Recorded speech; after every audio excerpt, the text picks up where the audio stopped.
15% of men over 45 have zero close friends. The Surgeon General says that will kill you as fast as smoking a pack a day.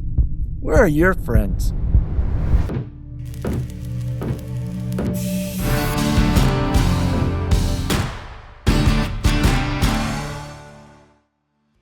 So up to this point, the shows that we have done have been to create awareness about the disruption that's here that we don't realize is here, the technological disruption that's present, and what's coming.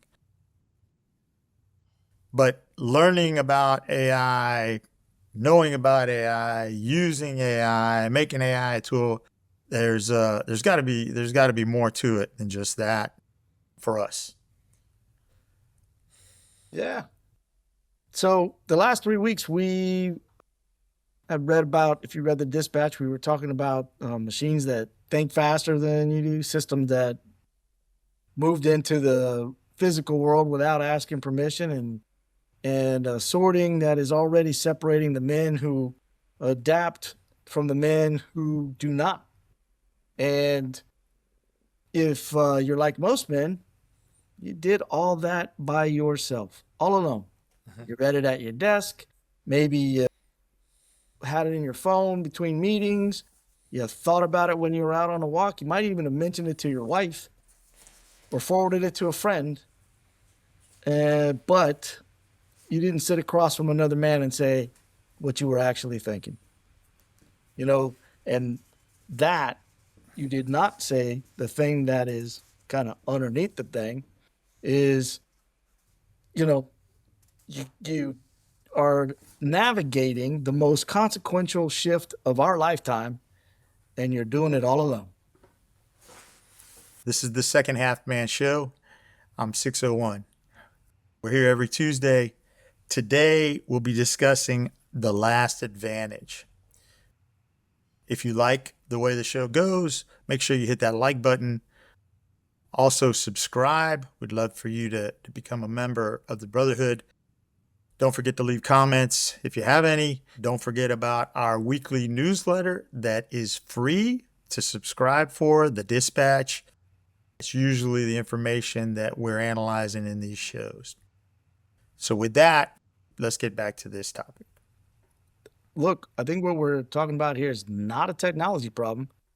You have a connection problem. And that is the one problem that no algorithm will ever be able to solve for you. So what we're talking about is your circle, right? So the percentage of men with at least 6 close friends has been cut in half since 1990. Like 15% of men now report having no close friends at all. And that's a 5-fold increase in 3 decades. 1 in 5 unmarried men, that's 20% of unmarried men, say they have nobody that they would call a close friend. And the American Perspective Study calls it friendship recession. And for men over 45, it's closer to friendship depression.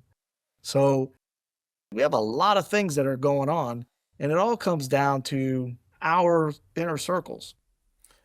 I think, I can relate to that. I think from 1990 on, it's funny because we kind of fit that age group. I remember you and I, we had a group of what we call friends, guys we were hanging around all the time, sharing information. And then I think as time, it's natural, right? Time rolls on. My job moved me, out of Miami at that time.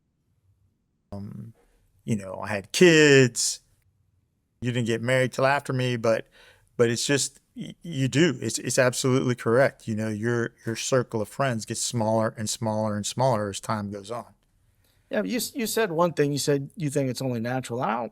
It may be. I don't know if it's only natural. I just know that according to the statistics that we're looking at, it's getting worse over time, not any better. I mean, the bad part about it is it's not just, a minor thing.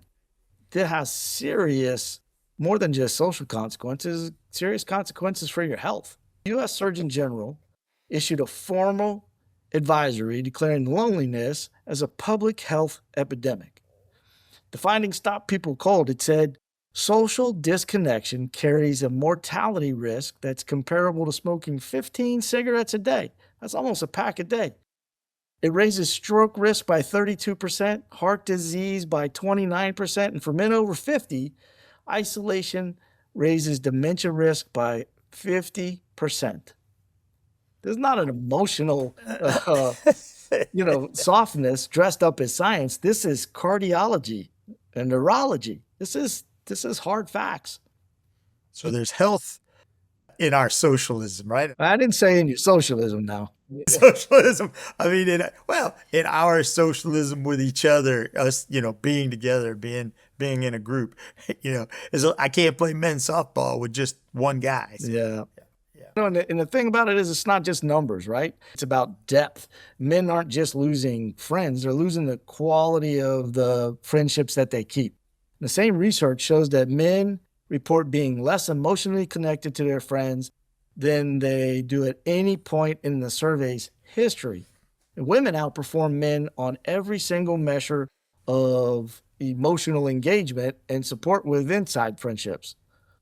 Not because men don't need it, but because men stop doing the work to build it, and especially as we get older. So, the AARP in their 2025 study found that 40% of adults over 45 now report being lonely, right? That's up from 35% in 2018. Not that long ago. That's a, big jump. And men in this age group report higher loneliness than women. 42% of the men reported that they were lonely, while only 37% women did. And the men in the exact demographic reading the dispatch, our guys, last analog generation, are the most affected by this shift. And they're encountering at the same moment, we're being asked to navigate the largest technological disruption in human history. All this is not going in the right direction.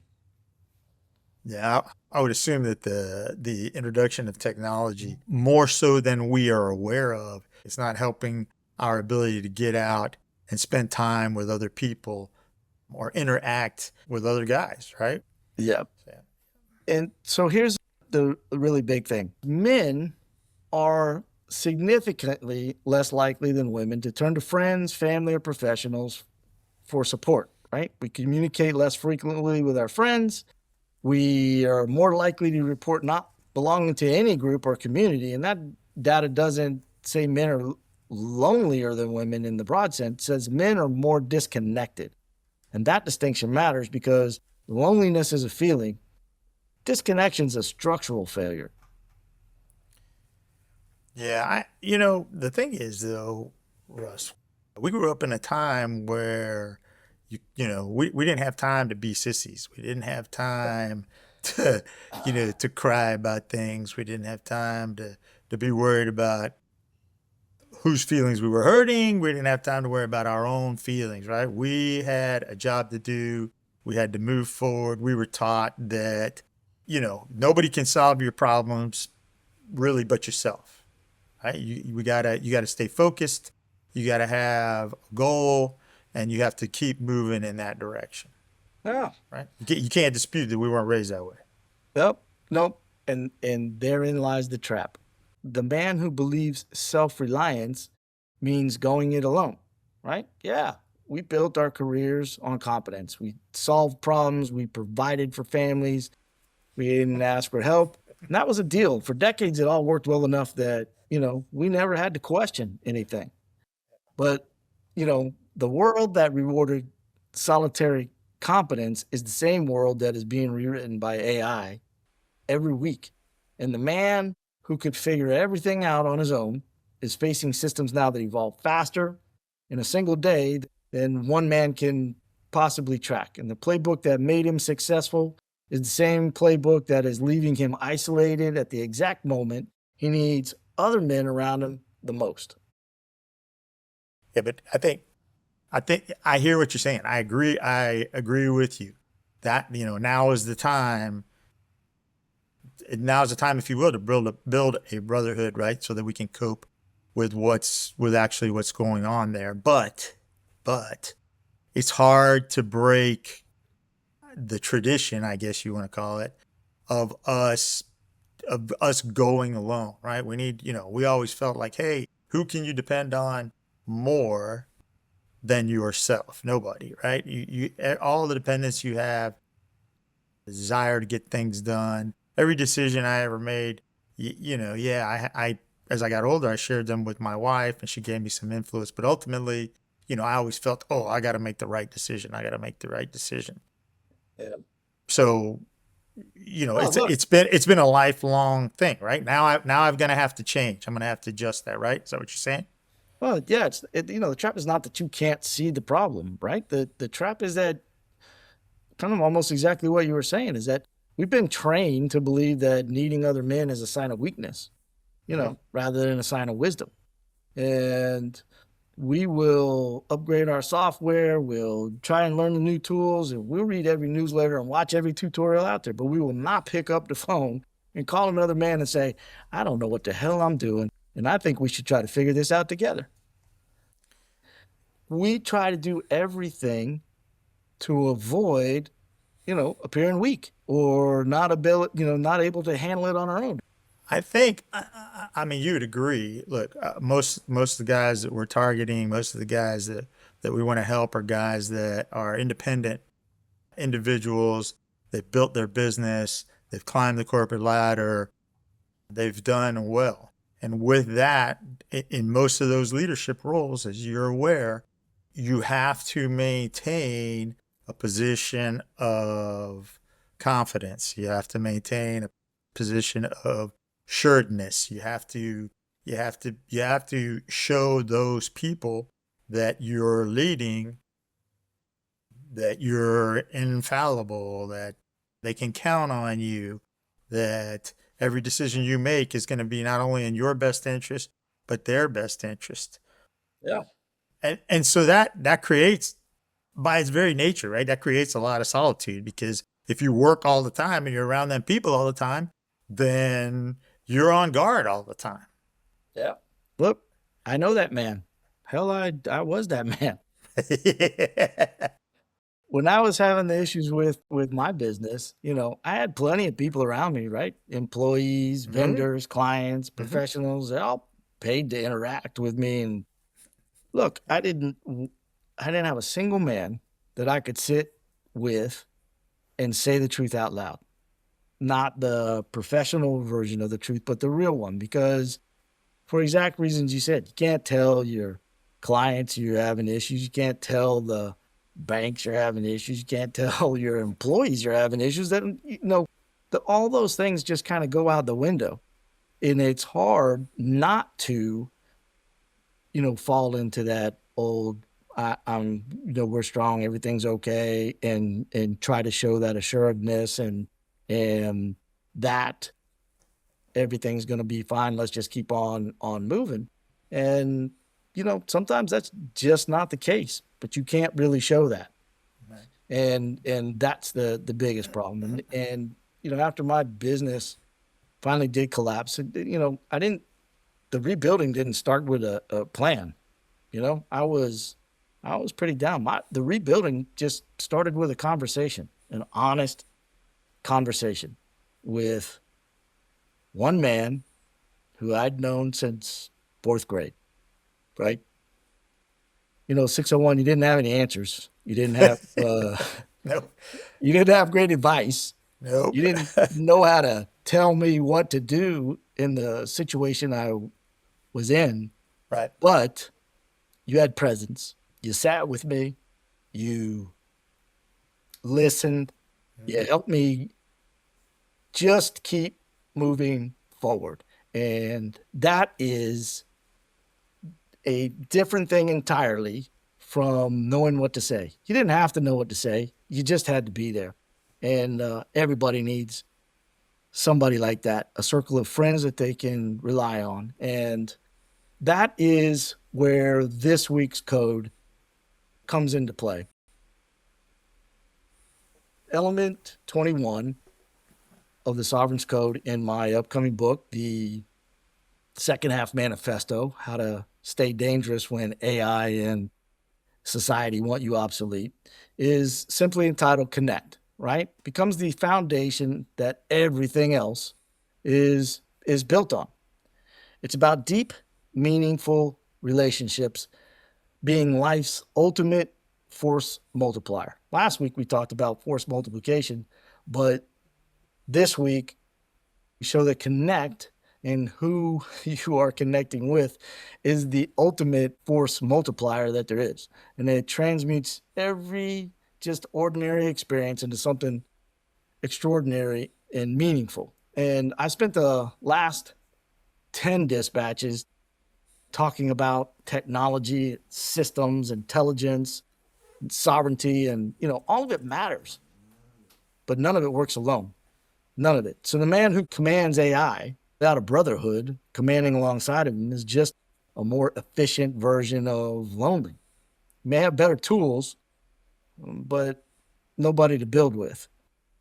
The sovereign's code has 22 elements for a reason. 4 of them live in the connections domain. And this is not an afterthought. It's architecture, right? You cannot build sovereignty on a foundation of isolation. You need men around you. You need people who see what you're building, understand why it matters, and refuse to let you quit in the middle when it all gets really messy. So, what I'm hearing you say, and unfortunately, I always try to put it into simple terms because I agree completely. What you seem to be describing to me is a brotherhood, right? This is also not the quantity of connections that we have, right? But the quality of the connections that we have, right? Is that if I'm hopefully I'm on the right page. So You're exactly right. You do have to have a good close circle of friends, and more than one is preferable, but you'd rather have connections as opposed to just connections across them. I agree. So that, one, if not none less than one, if it's only for one, just make sure that it is a quality connection that you have. So the sovereign solution that you gave us was connections, right? So give Yeah. us a move. Give us a move this week, Russ. What's the move we can make this week? All right. This is one of those that is super simple, I like simple. Let me hear but it might be one of the hardest things you'll ever do. it. how did how did I know? Go ahead. One call. That's it. This week, call one man. Don't text. Don't email. Don't comment on social media. Pick up the phone. Call him. One Someone guy you I've not respect. talked to in a long time. Someone you respect. Someone you have not talked to in a long time. Someone who would be surprised to hear your voice. Pick up the phone. Call him. And when he picks up, skip the small talk. Tell him what you've been thinking about and how fast the world is moving, and that you wanted to hear what he was seeing from where he was and where he sits. And then just listen. Have a conversation that neither one of you was expecting and that neither one of you had time to prepare for. That's it. Just have a good old fashioned conversation. And then when the conversation is done, if it went well, don't let it end there. Schedule the next time you're going to talk. Don't say, yeah, we should do this again sometime, or yeah, I'll It was great talk to you hearing again. from you. Yeah. We'll talk again. Pick a date, put it on your calendar, and that's the difference between a friendship and a memory. That recurring contact, right? Make sure that you have people in your life that you are going out of your way to make sure are closer to you every single day. Well, I don't know how easy that one move's going to be. I'm going to give it a whirl. As you're talking, I've got a couple guys already in mind that I just got to pick one of them. So this is the second half man show again. If you like the topic we discussed today, we hope you hit that like button. We hope that you subscribe, right? We also hope that you leave us some comments. Simple reminder, don't forget that all the episodes that we've dropped since the beginning of the year, they're on YouTube at the Second Half Man Show. Right? You look that up, you'll see the library of shows and shorts and 3-minute videos that we've dropped since the beginning of the year. Again, don't forget about the dispatch. That's our free, right, subscription to our weekly newsletter, the dispatch. We drop it every Sunday, right, Russ? Yep. So any last thoughts, Russ? You got any last thoughts you want to share with us? Yeah. Look, the man who faces disruption alone does not overcome it. He just endures it. Brotherhood is the last advantage no machine can replicate. Make the most of your friendships this week. So with that, this is the Second Half Man Show. I'm 601. I'm Russ Borden. Stay dangerous.